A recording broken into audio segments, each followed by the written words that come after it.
Well, okay, we're going to go ahead and get started. My name again is Christine Harrington, and Middlesex County College has been my home for the last 16 years. I spent time both in student services, doing counseling, and also on the faculty side of the house, teaching psychology and student success. And this past August, I took on a new exciting position as the executive director of the Center for Student Success for New Jersey at the Council of County Colleges. So I want to just tell you a little bit about the background of that position and why we're offering these professional development opportunities for you. And then we'll go ahead and move on with the program for today. Now, if I could find my clicker, look at this. Oh, here it is. Thank you. Thank you so much. So the mission of the Center for Student Success, which is sponsoring this event tonight, is really about helping all of the 19 community colleges increase both successful experiences and outcomes for our students. And we do that in a variety of ways. We provide data and just kind of national information that can guide some of those practices. And then we also convene folks to work together in groups and to support one another. And today, one of the events that we're doing, obviously, is professional development. Because to me, teaching is an essential part of the process. And actually, what you'll see here is when you look at the national conversation, how many of you have heard of guided pathways before? Okay, so about half of you. How many of you would say you know a lot about guided pathways? Okay, a couple of you, maybe, all right, maybe 5 or 10 shaky hands up there. Depends, are you quizzing me? No quizzes, no worries. So guided pathways is this national movement that's happening really because successful experiences aren't happening at the level we want them to happen across the nation. So what researchers have found is that students who are going to community colleges, and really even the four-year colleges, are not achieving at the levels we want them to achieve. And when they do graduate, what happens is they end up graduating with a lot of excess credits. So they have a hard time navigating these very tricky curriculums that colleges set up. And as a result, they end up taking classes that don't end up counting towards their graduation, and that obviously then burdens them with an enormous amount of debt when they're leaving. They already have the debt from the core part of what they needed, and now they have this extra debt. So across the nation, there are 13 states, and New Jersey is one of them, that are really working hard at this guided pathways work. And they have centers for student success like we have here in New Jersey. And what that means is we're really looking at these 4 primary areas to help students have a much more successful experience, and then of course, ultimately at the end of the day, have more successful outcomes. So you can see here that some of it is not going to be relevant for tonight's presentation, but I do want you to know where this fits into the broader picture. So many of your colleges are working on creating more clearer maps, paths for students, making sure students know what courses they need to take and why they matter, and kind of adding a little bit more specificity sometimes. Maybe not giving them 1,000 social science electives to choose from, but choosing which ones are really best suited if you're a business major, which ones are best suited if you're an education major or a psychology major. So kind of providing some guidance. That's what the programs and paths is all about. Now, the national picture puts the learning experience, that's in their 4th bucket, but I moved it up to 2nd. New Jersey's not putting learning last. We're going to put it 2nd, really at the front end here, because to me it's about creating those paths and then the magic that happens in the pathway. So where does that magic happen? But in your classrooms, right? You as the faculty member, you're a critical part. We know that students are most successful when they have relationships with their faculty member, when they're engaged with other students, and that's why tonight, the topic of the presentation is really about engagement. And some of the strategies that you'll hear about this evening might not necessarily be new strategies to you, but maybe you'll be thinking about a new twist to them or a different way that you might implement them in your class. And sometimes, I don't know if you're like me, but I did something for a long time and then I lost sight of it, and I'm like, oh, I got to bring that back into my class and start doing it again. So we'll be talking about those kinds of strategies this evening. The last two are more about kind of navigating the path. So once we have a firm path, we need to help students decide which path is best for them and how do we keep them on track when that happens. And again, as faculty members, you're really critical in this process because you notice when students are getting off track and you can support them not only in the way that you manage your classroom and structure your class, but also by knowing the campus resources and connecting them with other important services such as counseling or tutoring and things of that nature. So this is kind of the broad framework for the center's work that we do, and you'll see that we're offering a variety of professional development programs. So how many of you were at the December event that we held, Teaching for Understanding with Pete Watkins? Excellent. All right, we've got some repeat customers. Welcome back. We also, on your tabletops, you can see we have a series of webinars. Those are also free for you to register for. You can just visit our website, which is njstudentsuccess.com, and you can go ahead and get registered for those webinars. If it's not there yet, it will be there any moment. I can't remember. We're busy trying to get it all ready and up and live for you, so very soon that will be ready for you. Excuse me. So this just gives you a visual map of the other states that are involved in this work. So it's really neat that you're a part of this, and we are so appreciative of you taking time out of your very busy schedules. I know you're trying to get ready for the start of the semester, and we hope that this evening's presentation gives you a jump start to kind of rethink maybe how you might begin the semester with your students. So at this point, I'm going to turn it over to Dr. Teresa Capra, who's going to be our fearless leader for the first half of the evening. A couple of housekeeping things. You can go ahead and get your PowerPoint set up if you want while I do the housekeeping. Donna, first of all, I don't know if she can hear us or not, but Donna Rogalski is my assistant, and she works here at Middlesex as an advisor, but she also works for me. Can we all give this woman a standing ovation, please? Because she deserves so much. She really, without her, this event would not happen. So thank you, Donna. Really appreciate all that you've done. She coordinates all of this for me and really has been a godsend. One of the things that you'll have, if you didn't pick up at the front, you can get it on the way out, is we are offering CEU credits for this evening's event.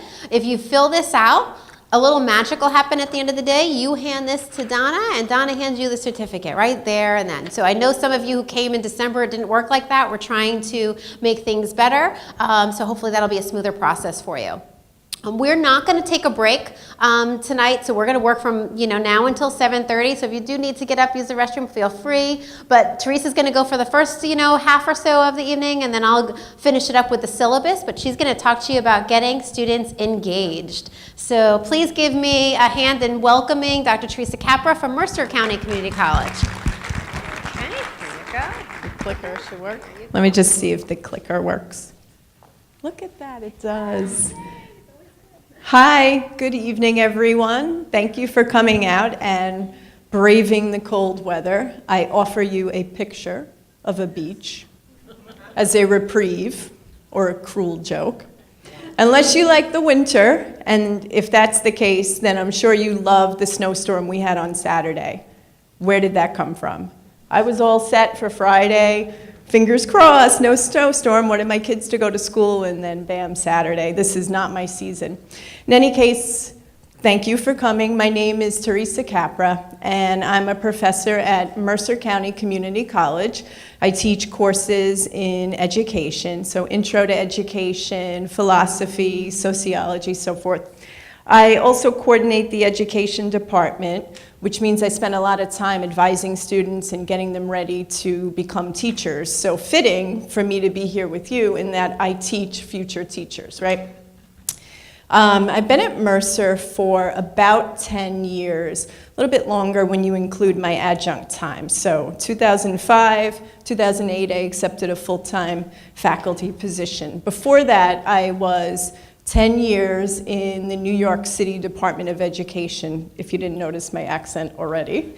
And most of that time was spent high school, teaching high school, but I also was a middle school teacher, an elementary school teacher, an assistant principal. I've taught preschool, kindergarten, just about everything, so I have a lot of different experiences to share. So I'm telling you this tonight because I think we've all felt, regardless of how long we've taught, ill-equipped, ill-prepared, and inadequate. And teaching is a very lonely profession. And some of you raised your hand before. You've been teaching for quite some time.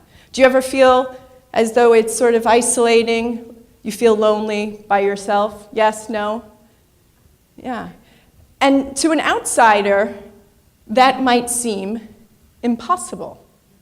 Well, what do you mean lonely? You have 20, 30 people who show up at a given time to keep you company. How can you be lonely? Right? Well, they don't keep you company, right? Sometimes they do the opposite. I have a lot of gray hairs. I got to keep dying every semester. Boy, oh boy.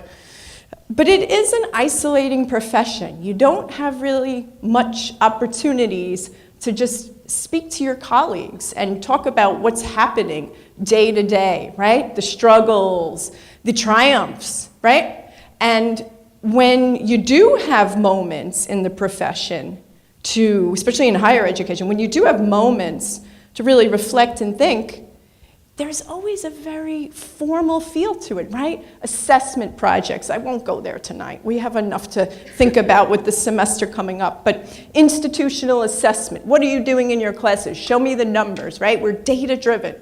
That's not intimate. Maybe teacher-student evaluations, teacher evaluations, Lord knows, right? That's not a comforting place to reflect. So we don't have many opportunities to get together. And when Christine and I were discussing planning tonight, we wanted to just have a comfortable forum for us to get together and just simply talk about it. Talk about teaching, think about things that may work, may not work, and hopefully tonight I can just give you some strategies to take and even try out occasionally. And sometimes just collaborating with your colleagues can be a wonderful thing. So what are our objectives? Every good teacher, regardless of the grade, has objectives. So here they are. We're going to identify and evaluate characteristics of effective teaching. If we're going to look at strategies, I think it's fitting for us to first just have a discussion about what good teaching looks like and what students at least think good teaching looks like. We're going to apply some of these techniques and strategies. We'll give you a chance to try them out. And then finally, I have some classroom management scenarios that I'm pretty sure everyone, whether you've been teaching 1 semester, 2 semesters, or 20 years, I'm pretty sure everyone can relate to. So I was hoping we could start with a think, pair, share. It always works well in your classrooms if you don't make your students move around too much. So I'm not going to ask you to move, but if you could kindly, we have no Wi-Fi, that's not true. There were little cards there. Donna made it quite easy and gave you the Wi-Fi code. But if you could just kindly talk to the people at your table. Think about a teacher you had that you felt was effective and why. Who did you learn a lot from? And what do you think, in your opinion, are the most important characteristics of effective teaching? I'm timing you. No, I'm not. Just take a couple of minutes and do that. Thank you. Did you do some thinking?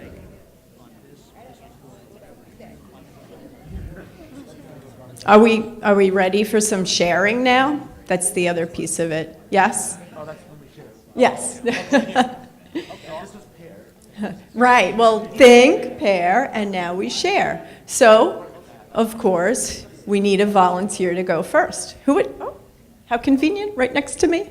Fantastic. What's your name, too? Janice. Oh, I don't need a mic. Just No, you don't? enthusiasm. Okay, so, you know what? Do I need a mic, too? What do you think? Yes. I do. Okay. Go ahead, Janice. Just enthusiasm. Oh, enthusiasm. Okay, I thought you were saying you didn't need the mic because you're so enthusiastic. Okay. I heard that too. So enthusiasm being one of the most memorable things. Okay, excellent. David. David, right? Feedback. Feedback. Complex feedback. Said, what there's a B plus today? Tell me. So complex feedback. Do you think that that could be difficult for students? What do you mean by complex? I mean, for example, to go through, I teach history, and to say, in other words, you discuss the Second Industrial Revolution, you did not discuss World War II, and therefore I cannot understand the 1970s or something without understanding both eras together. Okay, fantastic. I was a high school social studies teacher too, so history is to my heart. You had me at World War II, David. Thank you. Somebody else? I don't have any cookies, but I don't have to give anything out because we have a whole table of food and incentives sitting over there. Hello. Here. Similar, that's okay. Similar to enthusiasm, passionate about what you're teaching. You really love it. Okay, passionate. Yes. I thought organized and consistent, that you knew what to expect. Absolutely. Organization is critical, and I always tell my students, the good thing about organization is you don't need to be born with it, right? You can learn it. If you were to see the inside of my car, you would think that I was homeless. But I assure you, in my teaching, I'm quite organized. Yes? Your name? Knowing your own name. That does help. Oh, that's so important. We're going to talk about that later. Personalization. Yes, knowing names, very important. I saw another hand somewhere, or I thought I did. Maybe I imagined it. Yes. A history professor who created a culture of explanation rather than one of correct answers. That sounds interesting. Can you elaborate? Why is everybody so afraid of the microphone? It's not that bad. It's not scary. What he did was the first day of class, he asked us, what makes history go around? And if one person said ideological ideas, he got a tag that he put on his shirt. If someone said politics, he got political. If somebody said economics, they got an economic tag. And then for the rest of the semester, as you read a chapter, he would say the next day, okay, the American Revolution, my political school of thought, what do you have to say about this? So you were kind of forced, not just to read the text, but to interpret it, and to give a political viewpoint as opposed to his ideological, his cultural, cosmological, etc., etc. Deep learning. Reminds me of Ken Bain's theories. Very good, thank you. Anybody else want to share?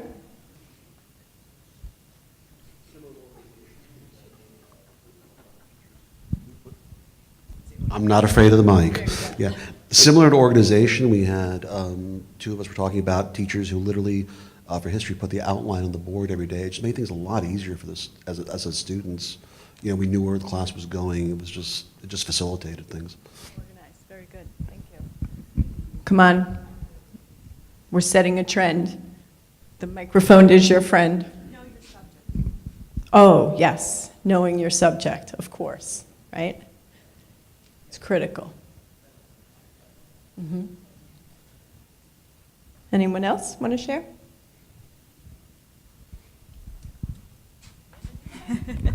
Flexibility, being able to think on your feet. What works one day may not work the next day. Absolutely. Knowing your audience. Flexible but predictable. Rigorous but gentle, right? Walking paradox. That's teaching, right? Good. Anyone else want to share?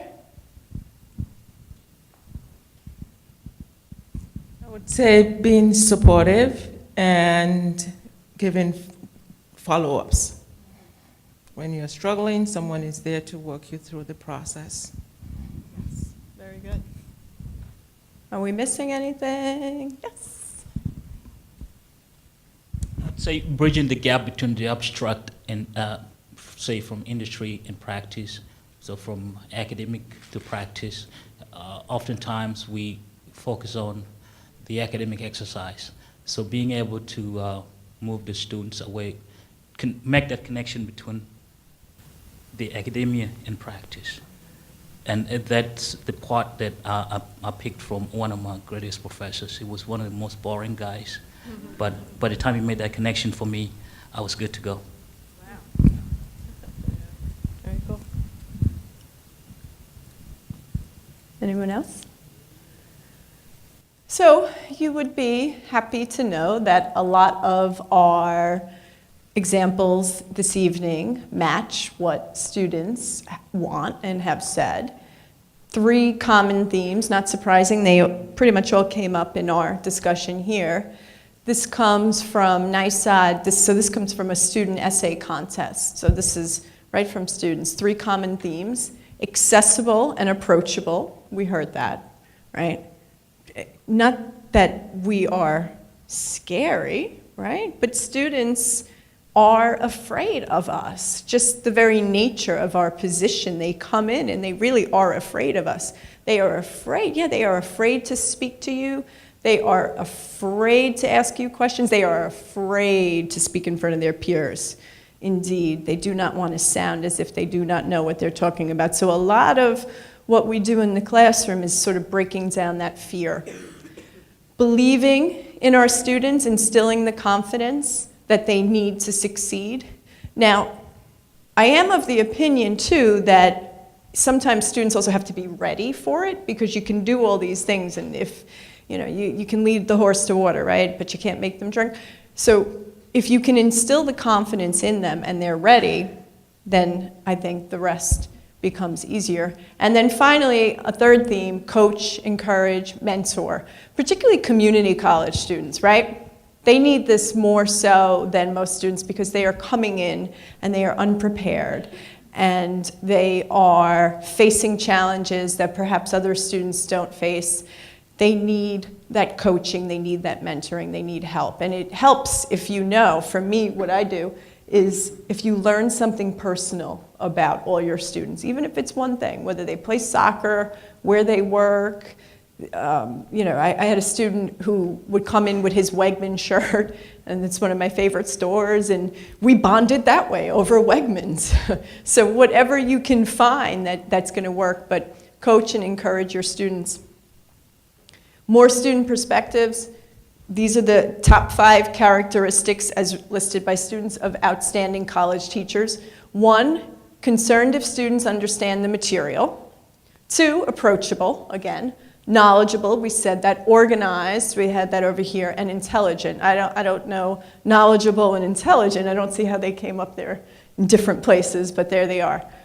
Looking at these 3, and then looking at these 5, especially these 3 here, what do you notice about them? These characteristics. Student focused. Student focused, yeah. What else?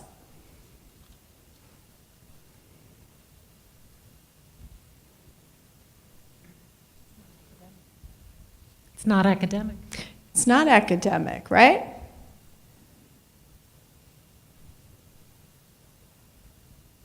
What else? I think they want a relationship. Yeah, they want a relationship. Motivation. Yeah, and motivation.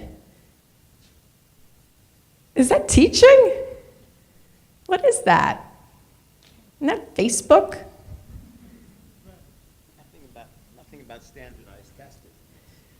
All right, so when you ask students, hey, who was your favorite teacher and why? What did they do? They never say, man, Professor DeBella, oof, he could plan lessons like it was nothing. His assessments were linked to his SLOs, and he was data-driven, he was relentless. No, they never say that, right? When you ask people, or children, or adults, doesn't matter, when you ask, what do you remember about your favorite teachers? What always is remembered?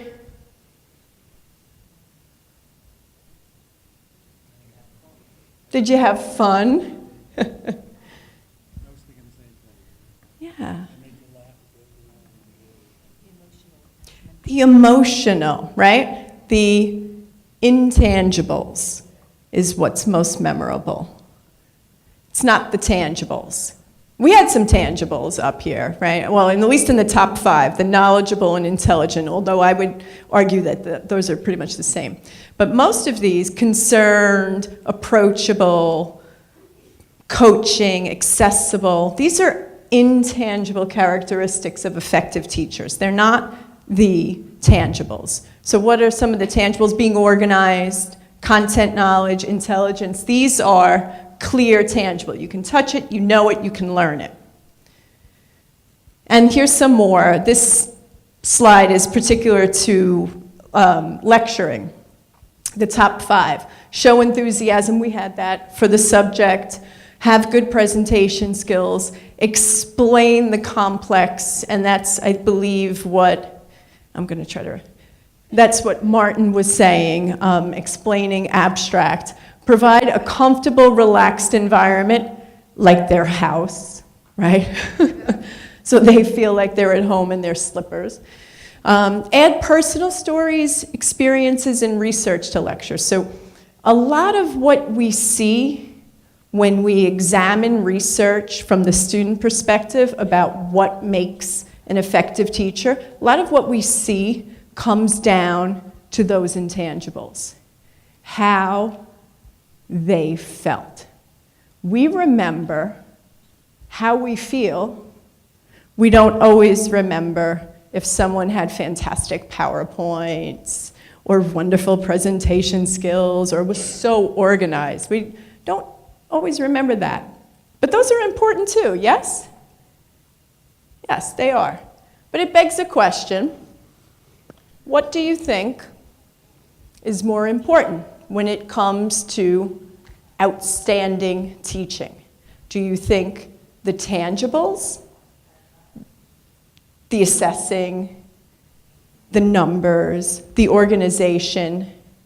Do you think the tangibles are more important, or do you think the intangibles, being supportive, being confident? Because on the other hand, right, you could be the nicest person. You can come in, you could give out cupcakes, you could sprinkle glitter around the room, play music, have a good time, and your students will say, hey, she's a really nice lady. It was a good time. Go to Capra's class. She gives out cupcakes. Can't beat that. But perhaps my students wouldn't really be benefiting from that, even though maybe they'd be using their dental plans of their parents because I'm giving them sugar. But aside from that, maybe there's nothing going on. So let's try another activity. There are fluorescent signs at 4 points around the room. If I could just have somebody from each table hold up the sign. We didn't really have Scotch tape, so this is the alternative. Be prepared when you're teaching. If you could just stand too, that'd be wonderful. Yeah, there we are. So we have agree, disagree, strongly disagree, or somewhat agree. And now, the uncomfortable part. I think everyone had something to eat, right? If you could think about it and move to a corner of the room based on your opinion on this question. Do you think that anyone can become an outstanding teacher? And some of that is connected to whether or not you believe the intangibles are most important. So go ahead and move. Don't stay where you are just because, right? Somewhat agree. You know, that whole table disagrees, that's convenient. All right, I'll put the microphone down, okay, and give everyone an opportunity to move a little bit.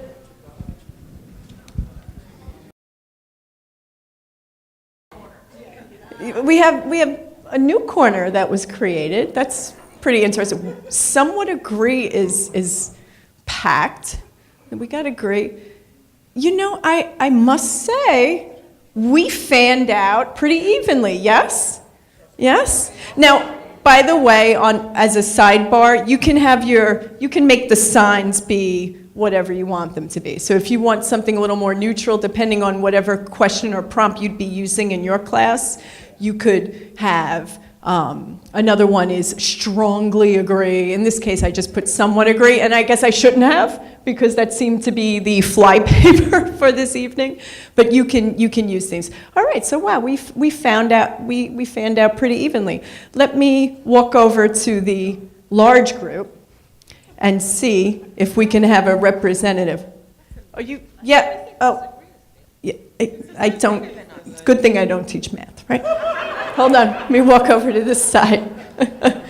And who would like to speak for the disagree side?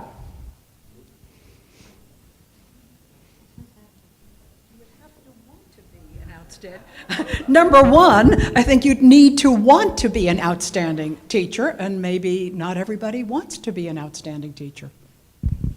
I hope that doesn't sound too negative. No, Well, then I have another question based on what Helene said. Can you be an effective teacher even if you hate teaching? No?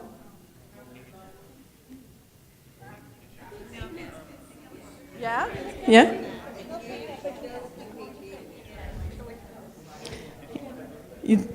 Only if you're teaching math. Only if you're teaching math. Well, I have a funny story about a math teacher. One of my students, a couple of semesters ago, she was sharing in class about her favorite teacher, who was a math teacher, and she said, this was by far the best teacher I ever had, and she was waitressing in a restaurant in town, and the teacher, who was close to retirement, came in with her husband, and she overheard her talking about how she hated her job, could not wait until she was rid of those rotten kids, and my student said, I couldn't believe it. She was so good. She was all those intangibles. She was enthusiastic and passionate, and she was faking the funk the whole time. So maybe you're right, only if you teach math. But somebody else, you disagree.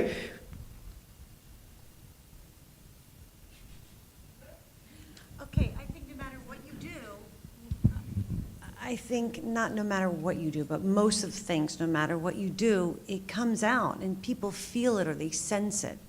And I think you can only fake so much. And then it's like, you know what, you're miserable and you're making all of us miserable. I think people feel that. Plus, I think you have to be willing to listen.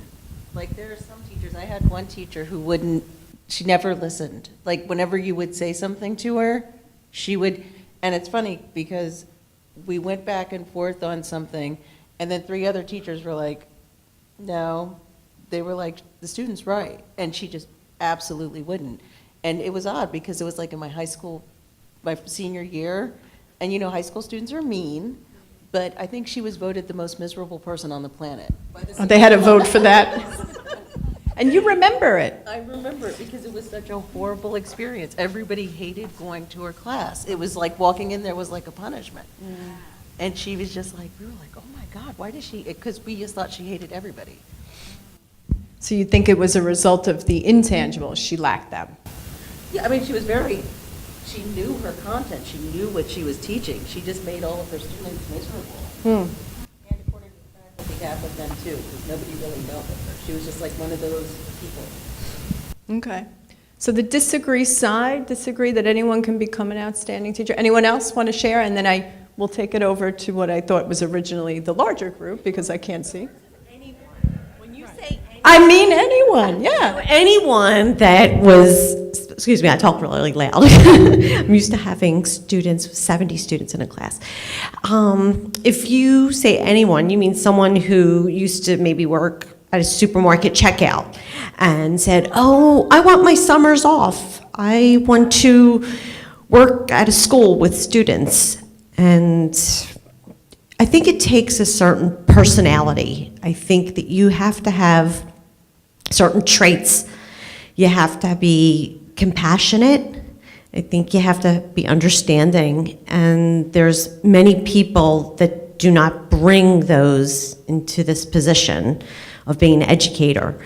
So with all said and done, I mean, I've seen many people come and go, and they just couldn't connect with other people. You have to be one that can go over and have a conversation with someone, and not too many people have that.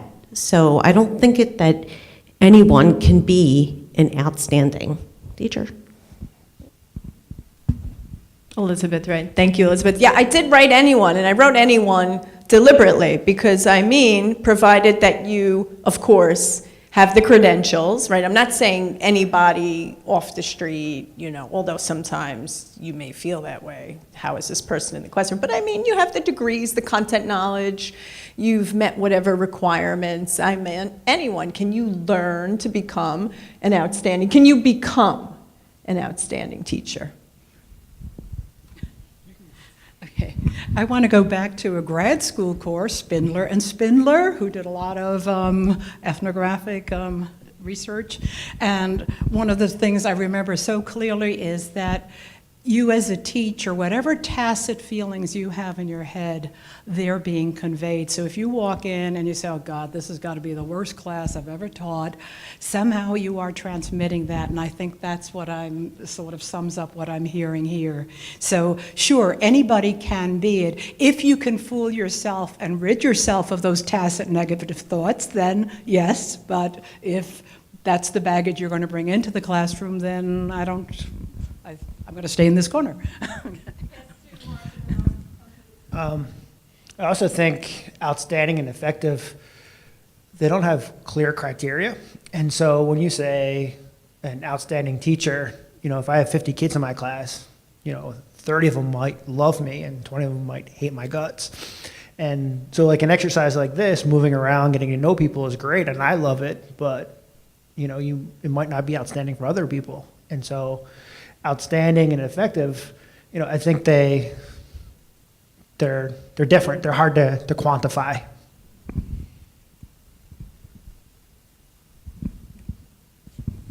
I can think of people that are very good at their subject matter. In particular, I've worked with a lot of scientists. They're very good at science, but they like to work on a one-on-one basis. They do not, it would take a lot out of them to interact. And if they're organized or whatever, they could probably be outstanding for a short time, but I think the toll, to me personally, the toll would be too much. I mean, it's not their nature. They're very introverted, and it would be difficult to maintain that for a period of time. Yeah, the intangibles would be more difficult to achieve. And Mark, you're right. So outstanding is one thing, and effective is certainly the other. And not everyone, perhaps, would define them the same, but I think outstanding paints a picture of someone who is beyond, above and beyond, just beyond effective. And measuring teachers is one of the biggest challenges in the 21st century. Thank goodness for Bill Gates, right? Because he understands how to, that's a joke, maybe you're not getting it, but he's spending a lot of money on evaluating teachers, and at the K-12 area right now, there's a major thrust to tie teacher evaluations to test scores. So you could see the direction we're going in there, but I think it's an important point. Teaching is like everything else in the profession. Not everybody can be an outstanding surgeon. I can't be an outstanding basketball player and play in the NBA. I think teaching as a profession, there's certain people that have a knack to be very good at it and they excel at it, and other people don't. I can't play in the NFL, no matter how much I practice and how many seminars I go to and books I read. There's a physical, a mental component to it, and I hold teaching to the same type of level. That's a great point. All right, I'll be back to this side. Let me head over here to somewhat agree. Let me go agree first, right? Because we disagree. Let me go to the opposite. Why do you agree? Okay, perfect. Thank you. I listened to the other group speak, and I say just by virtue of walking through that door today, you had decided that anyone can be an outstanding teacher. That's why you walked in here today. I also focused on the word can, which is the possibility. So I'm not limiting, I'm just saying it's possible. I don't know how you do it, but I know anybody can be an outstanding teacher. I just want to believe that. Thank you. Someone else on this side? Also, there are various ways to be an outstanding teacher, so it's not just a mold that you can fit into. So I think that the key word is can, and using your strengths and your abilities, you can become an outstanding teacher. It's just not going to be a mold. Yes, because I am a teacher, I always tell my students, yes, you can be an A-grade student. Of course, you just have to work hard. So as a teacher, I will say that yes, everyone can become outstanding teacher, but if he have a passion, if he enjoy his work. If he's enjoying his work, different people have a different learning curve. Some become good, excellent, outstanding in short periods, some takes long time. But as long as he joins like the work, a better teacher will evolve out of him every semester. Thank you.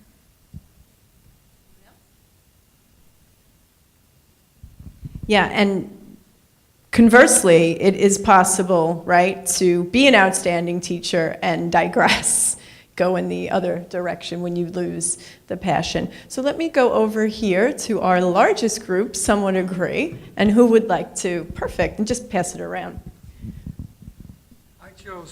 I chose somewhat because teachers have to have certain traits, certain characteristics like conscientiousness, extroversion, and unfortunately research shows that personality traits are innate. They don't change that much over time. So if you're born neurotic, you probably die neurotic. But with training, you can do a turnaround. That's why I said somewhat.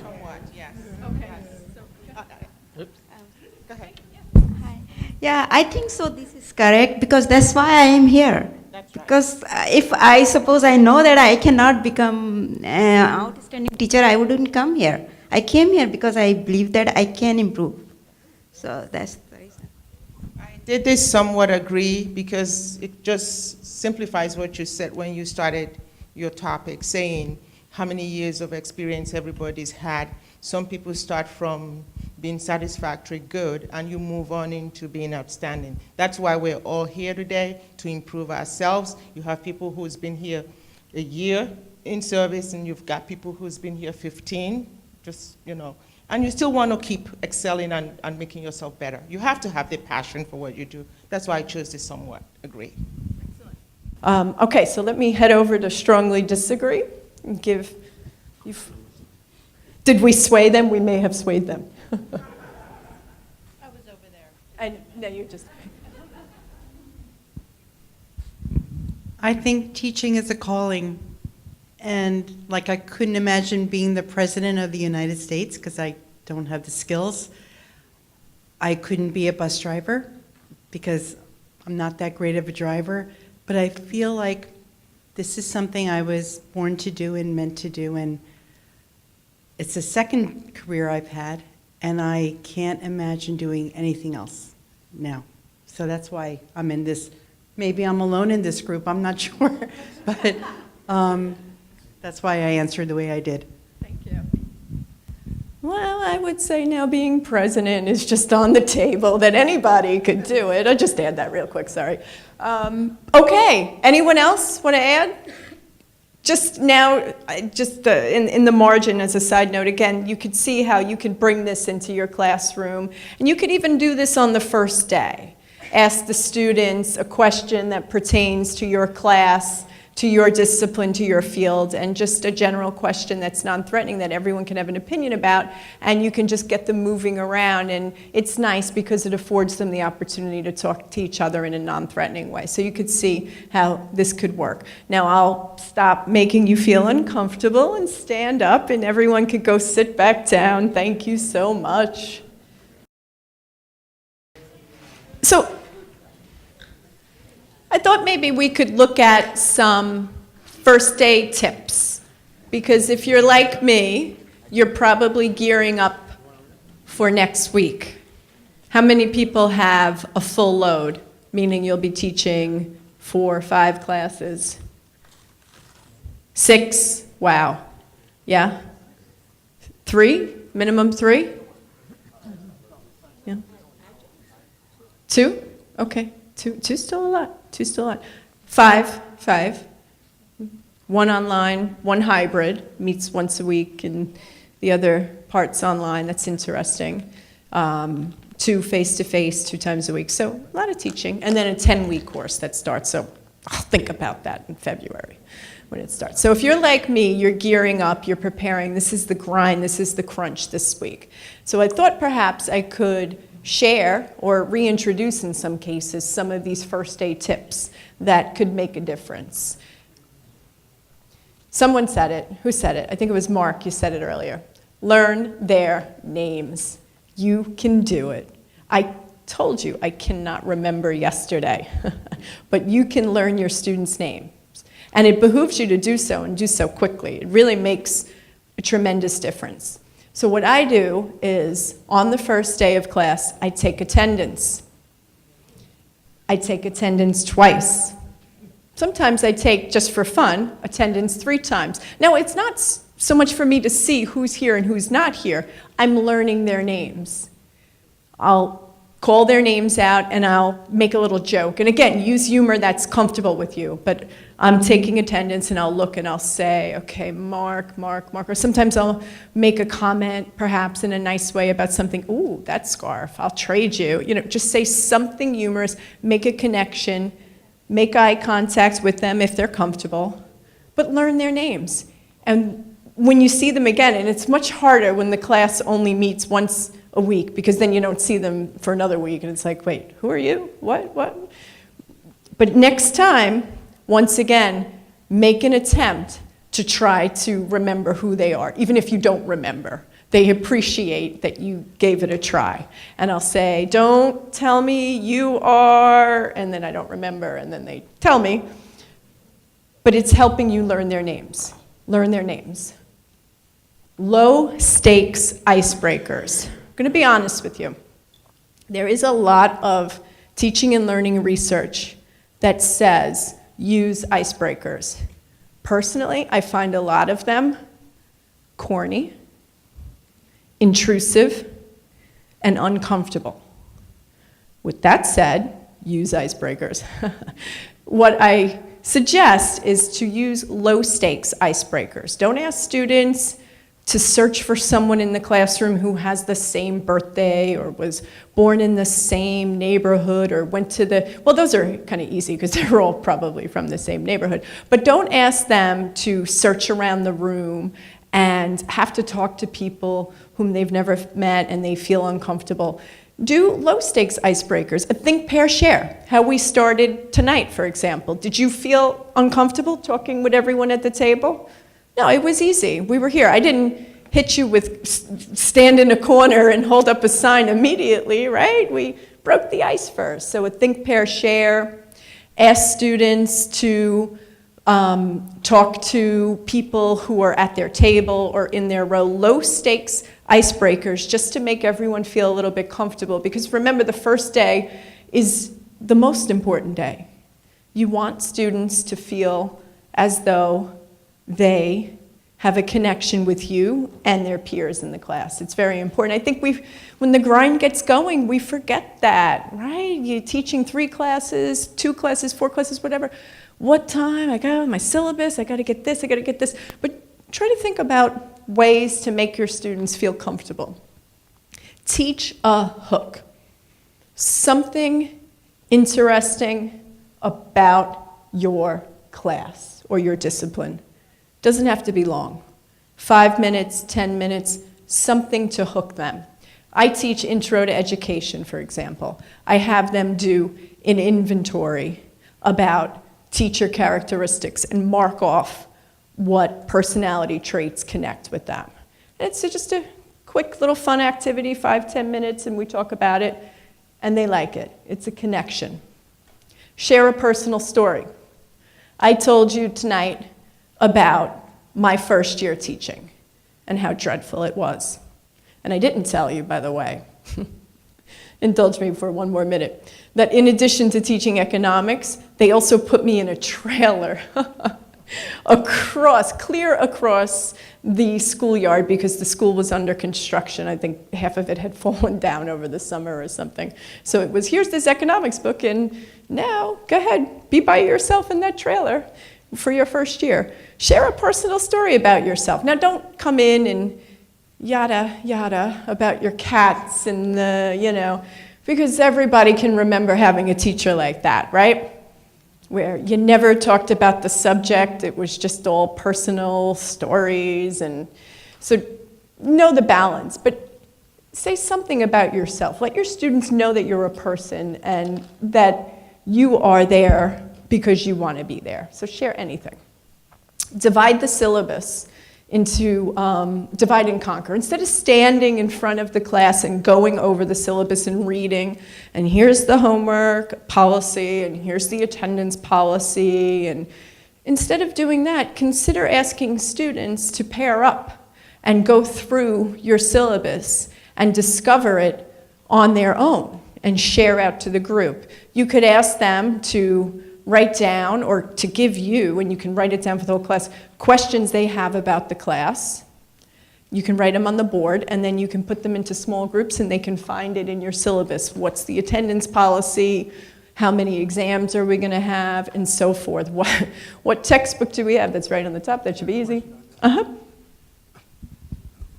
I don't know about other people, but I find that all the way through the semester, I say the same thing a lot of times. It's in the syllabus, you know. Or go. So I don't know how many of them. I just experienced that they don't seem to pay much attention to it. Yeah, we laugh. We're going to get T-shirts. This is going to be the semester I order them, and I'm going to just say, when they ask me a question, it's in the syllabus. I mean, sometimes the questions you get throughout the semester are shocking. What's your name? No, I've never gotten that one. But yeah, that's a never-ending battle. Stay tuned for more. I'm going to talk a little bit more about that issue when I shift gears into the syllabus. So it's just kind of a teaser right now. We have the answer coming soon. Of course. Oh, I know. You give them copies. There's a Blackboard shell I developed. I say that to them, and sometimes the cherry on top is when they ask a question and you're like, there's stuff in Blackboard. Did you go inside the folders, the little folders? There's things in there. Yeah, the struggle is real, people. I know. But there are ways to mitigate and certainly make it better. Divide the syllabus, small groups. I saw a hand. Someone else have a comment? Thanks to you, I've been doing a worksheet for at least 10 years as an icebreaker pair, and all the answers are in the syllabus. But yet, if they're absent, none of them contact the classmates, none of them contact me. They get rewarded if they do. They don't come early, as it states, but they all got 100 in the first day, and they get extra credit for showing me the syllabus every week. That's a great idea, too. Bring it in, yep, very good. So these are just some basic things you can think about doing on the first day to perhaps, or maybe you already do them, so it's just a new way to look at them the first day of class. I just read this in January. I'll show you where I got it from, and I put it up here because I thought it was so appropriate. I get the little NEA Higher Education Advocate little booklet. Has a pretty good article if you get it. If not, it's on their website. It's brand new from January. And the author gave us an acronym because in the field of education, I believe all the researchers think that we're incapable of remembering things. So the field is ripe with acronyms. But in any case, MATCH works. Motivation, connect the course to their real life. Active learning, infuse small activities here and there. Lecture is not a bad thing, but don't serve peanut butter and jelly, or worse, bologna sandwiches every single day. Mix it up. A little something here, a little something there. Task, make sure that whatever you're asking your students to do, it's not too hard, but it's not too easy. Just like Goldilocks, right? Just right. Community, build one from day one, and we talked about that, things to do on the first day, and naturally as you move on, you get to know your students, you'll develop that rapport even more.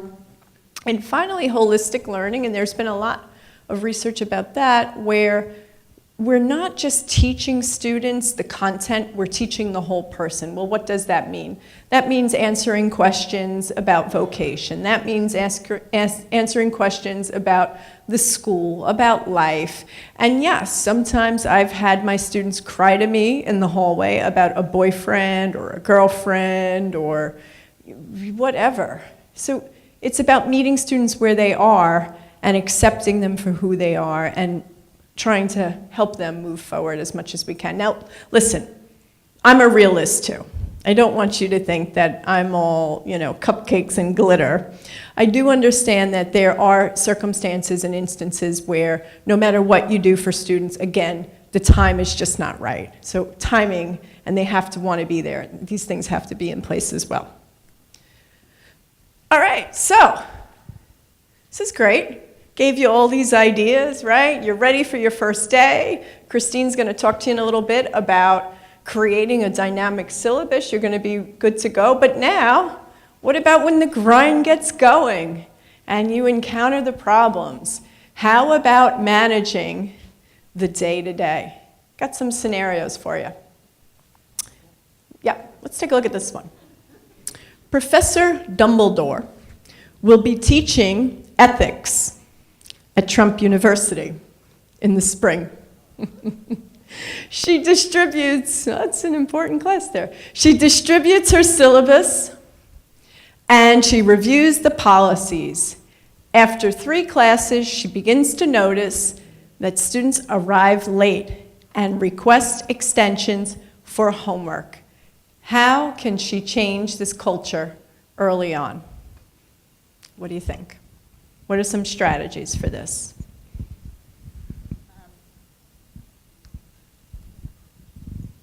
I can speak for myself. I think I've been too lenient. Like, for instance, I've given them too many chances. I would say at the very beginning, no extensions. And then you can loosen up, or try it. But at the very beginning, no, if you're here late, especially I have a lab, and I let people, I've let people in, and I think, looking back, I should have said, well, you're 10 minutes late or 15 minutes late, you're too late to, take a firm stance to begin with. Lock the door, shut the door. That makes a difference. Close your door. Make them knock. Make them knock. And don't answer the door immediately. And then when other students go to answer the door, no, oh, get it, and take your time. Saunter over, do. That's actually what I was going to say. I review it and tell them there's no lateness. And I tell them, I get it, it's the beginning of the semester, everyone's rushing to class. If I see this in 2 or 3 weeks, the door gets locked, and when we take a break, you can come in. And I have never had a problem. Wow, that's good.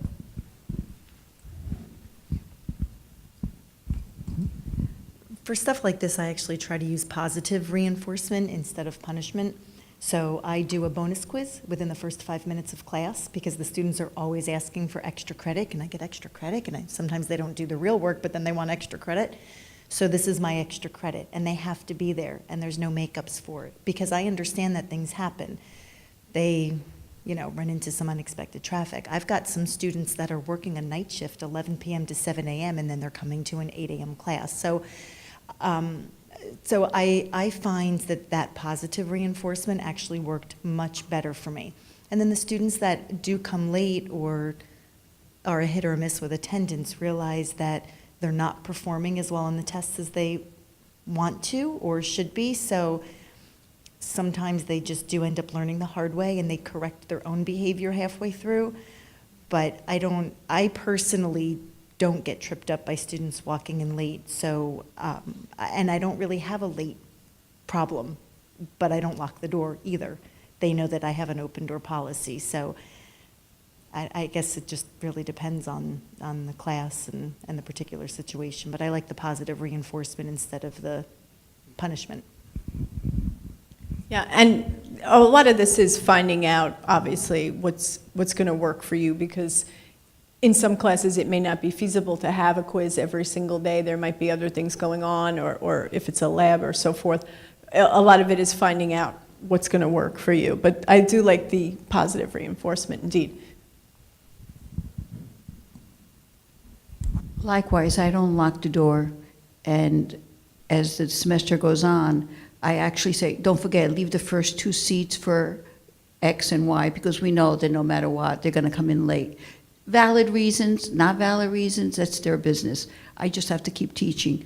But I do, what works for me is, at least on the syllabus, and at least for the first few weeks, there is, and it's on the syllabus, 610 is a quiz. You're not punished for it, it just helps your grade. And if you come in late, you know, don't worry about it, but it's just to help you, it's not to hurt you. But they have to sign in, and they have to put the time, and that kills them, because anybody after 6:10, they're late. I don't do anything with it, but just having to write down that bothers them. I don't know, Mercer Community College, we just must get all the late students, because I've had students, they try to stroll in, the class is going to be over in 10 minutes. What's going on? You're going to sit there? No. So I do have to shut the door, because it is just disruptive when they come in and move about. I just want to add one more thing to that. I have that too. I mean, there are some students that sometimes come in 15 minutes before the end of class.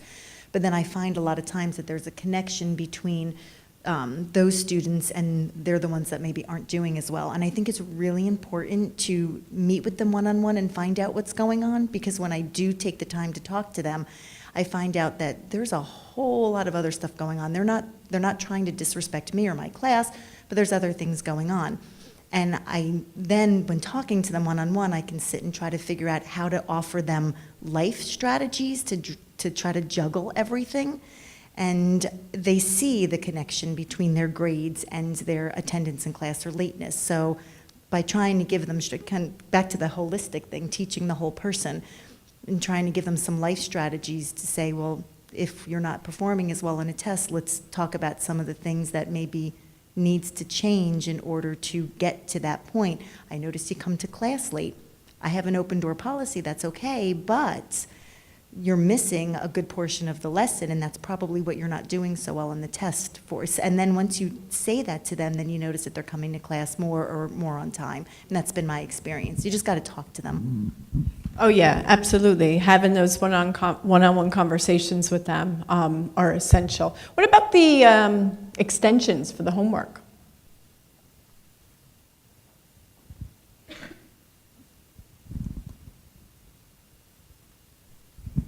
I tell them, and this is something that's discussed at the beginning, you know, if everybody has something happening, so once or twice, but if it's a pattern, then we need to have a really serious discussion about, you know, what can we do to get you more organized or whatever it is, you know, what's happening here.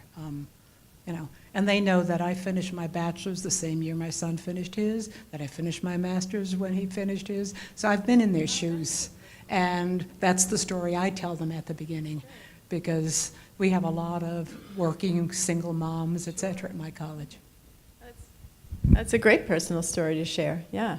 Usually what I do too is I'll tell them to move on with whatever assignment. No, I'm not going to take it late, but if they are then connecting and making progress and I see, then I will oftentimes backtrack for them and say, hey, you know, if you want to do this paper, and again, it depends on the course, because it might not be feasible to take math homework from a month ago, but I'll tend to take those things under consideration after the semester has sort of progressed.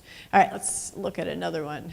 During Professor Voldemort's magical lectures, he notices that many students are not engaged. They are texting, staring into the abyss, or rendering tattoo designs in their notebooks. I love that one.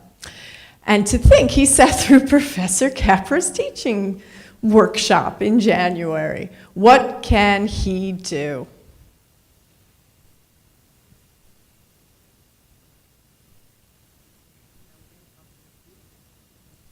I mean, but like during class too. And then of course, yeah.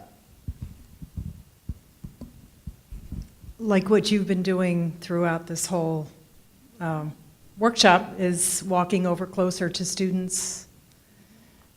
Just that alone often, you know, will make them, you know, may pay attention more. Yeah, absolutely. The first day of class, I give out a questionnaire, nothing personal, but what other courses have they taken? What courses are they taking now? What are they doing outside of class as far as working?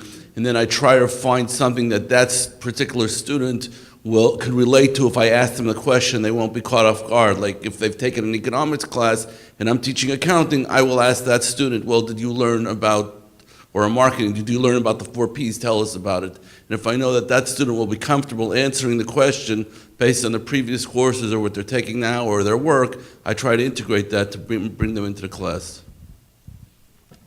That's fantastic. Thank you. I'm going to walk back over here, get my exercise, get my steps on my Fitbit here tonight. It's okay. Elliot. Oh, that's my husband's name, too. Oh, congratulations. I show the kids a mirror. I have a mirror that when we teach in psychology, and some of them that look like they're drooling a little bit in the beginning of the class for whatever reason. I said, look, I've been up since 5 o'clock in the morning, and I came here, and this is what I see. I really don't have any problem with people texting after that. When they see what they look like in the mirror, they are certainly a lot more eager to pay attention to what we're doing. And the comment that you made regarding the students that come in late. It seems like every semester I have a few of these assigned to me that just like to walk just right in front of what we're doing, and then I just walk out. Sometimes I've walked out and it becomes very embarrassing.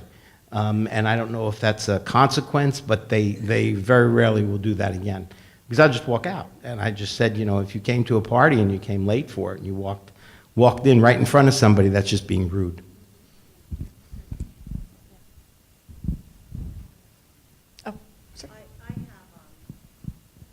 I've got an issue with some of these things. So are we all college teachers? These are adult students we're talking about. Okay, so well, we are nursing instructors.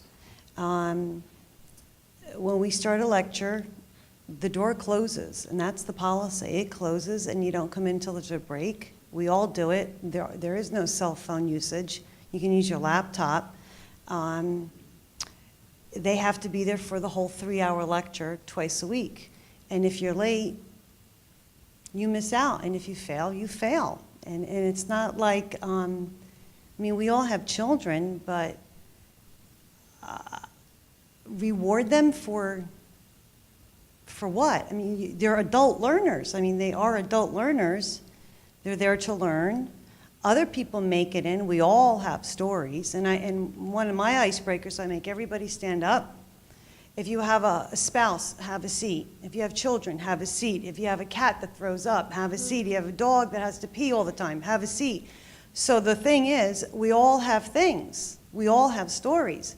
But we all make it to where we need to go as an adult. And if you make a mistake with a med, you get one shot. You get one shot, and if you want any of these students to be your nurses, be nice to them and let them make one mistake on your kid. You don't take it back. If you build a house crooked, you knock it down, you do it over.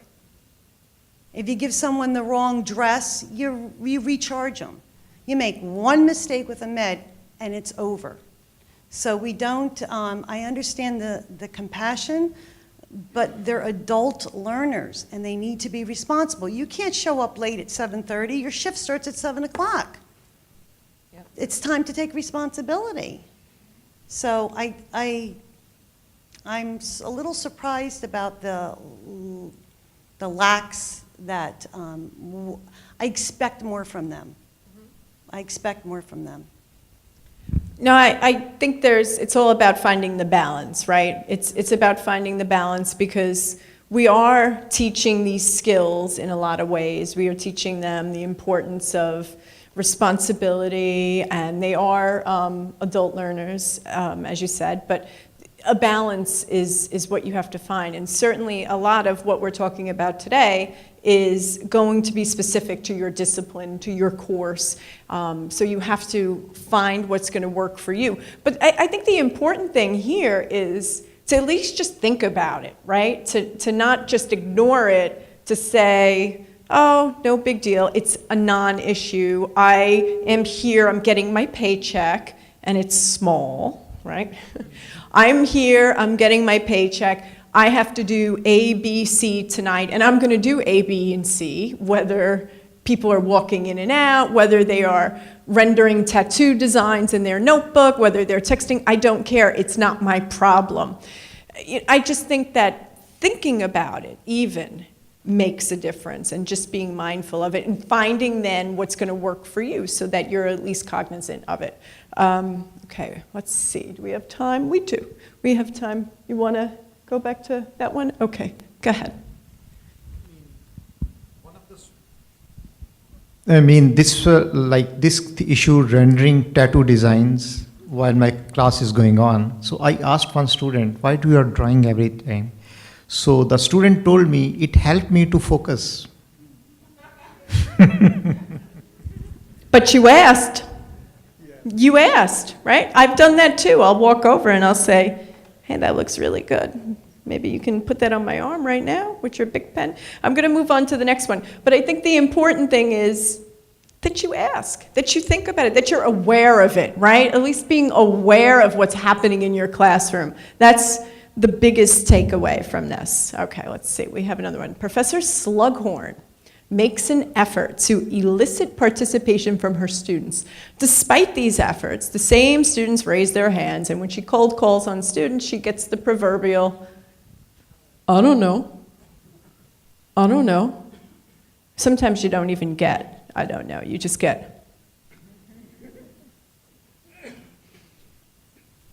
what can you do? I don't know. Yeah, I did. I don't actually know exactly what you can do, but I'll tell you what I do. Students, unfortunately, have a short attention span. They don't stay engaged on anything for more than, say, 10 minutes. So if you lecture the whole period, you lost them. If you sing and dance the whole period, you lost them. If you do participation activities the whole period, you lost them. You have to do little quips and quotes of different things that kind of force them into a rhythm. Absolutely, yeah, and just being mindful of it too is important. Anyone in keeping with my scenario, can I have some new hands, please? Oh, you're not allowed to call on the teacher's pet, but she's my boss, so she could have the microphone. I just like this one, so I've been quiet, I've been listening. One of the things I think is really important is to give students some processing time. So when we throw questions out to them, they don't have time to always process. Some folks are really fast processors and are ready to participate, and others need a little bit more time. So one of the easiest strategies, I think, is to just give them that think, pair, share before you ask. So have them do a quick turn and talk, or small group or something, to be able to think about it, process it, test drive it with someone else, and then you can do the cold call. Because doing the cold call, at first really isn't fair, I don't think, because you're putting folks on the spot. But if you give folks a little bit of thinking time, I find that I get a lot more valuable responses, more well thought out ones. Yeah, the wait time is important. There's the research that I'm going to mention is about K-12, but there's research that shows that teachers wait 1 second after asking a question. Mary Budd Rowe, 1 second. They ask a question and they call, and typically what happens is you have a couple of students, ooh, ooh, ooh, me, and they answer all the time, and silence is uncomfortable. So your instinct is to simply just call on that first student to just move the lesson along. And the more you teach, the more you realize that questioning in itself is a teaching tool. It's not simply something to move the time forward, to take up time. It's an assessment tool. It's a mechanism to engage with your students, to get to know them, and to get the class moving. So just simply waiting and giving time for processing. I think that's a great example. Anyone else? Some new hands. Oh, he's going to ask me a question. This is great. I mean, you asked the question, and very few people raise their hands out here to answer it. So I'm beginning to think that it's probably normal for students not to have answers when you ask questions. Or just not want to speak in front of people, being afraid.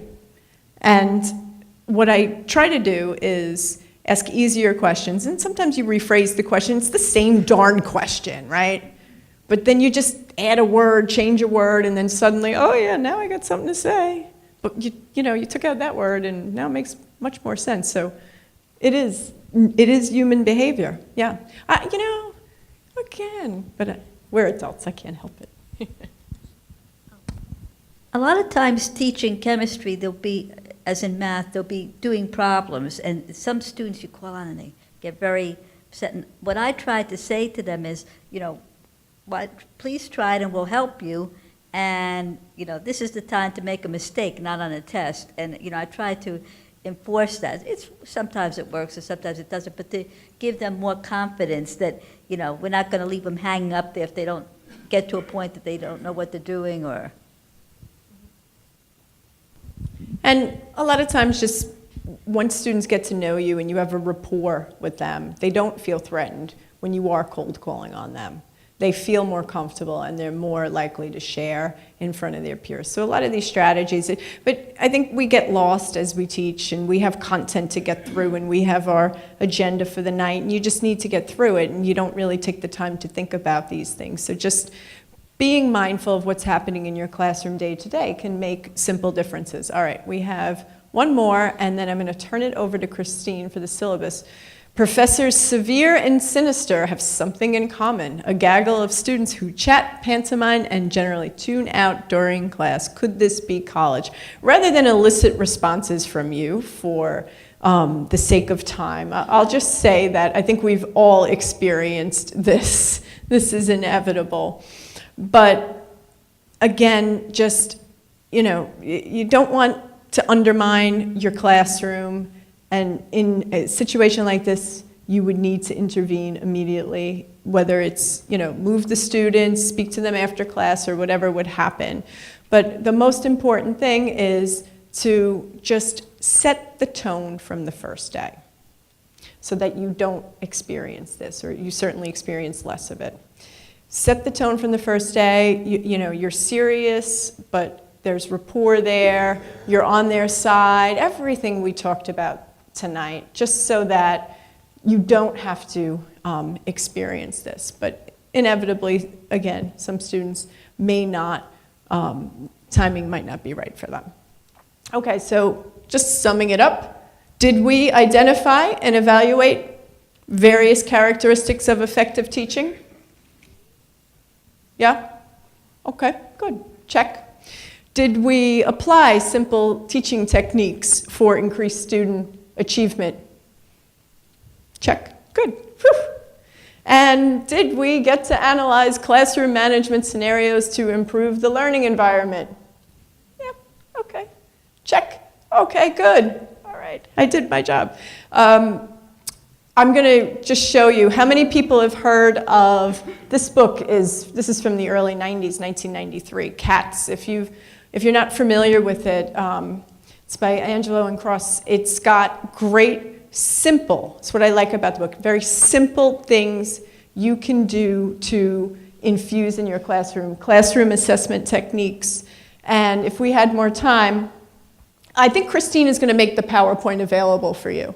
So if you're taking pictures of it or trying to write it down, Christine's going to share the PowerPoint with you. But if you're looking for just an easy read and just easy ideas, and if you're not familiar with this book, it's a really great one to have. It's one you'll have a lot of Post-it notes in, and you'll go back to time and time again. One of my most favorite things from Cats is the muddiest point. Asking students at the end of each class to just write down, whether it's on an index card or a piece of paper in their notebook, write down what the muddiest point is, the one thing that really stumped them. You can also ask them what they learned, write 2 things down that they learned for the evening, 3 things, and then asking them the muddiest point. And if you collect the index cards and you see a pattern, then you know what you need to go back and either reteach or revisit the next day. So that's really all I have. Thank you so much for engaging with me.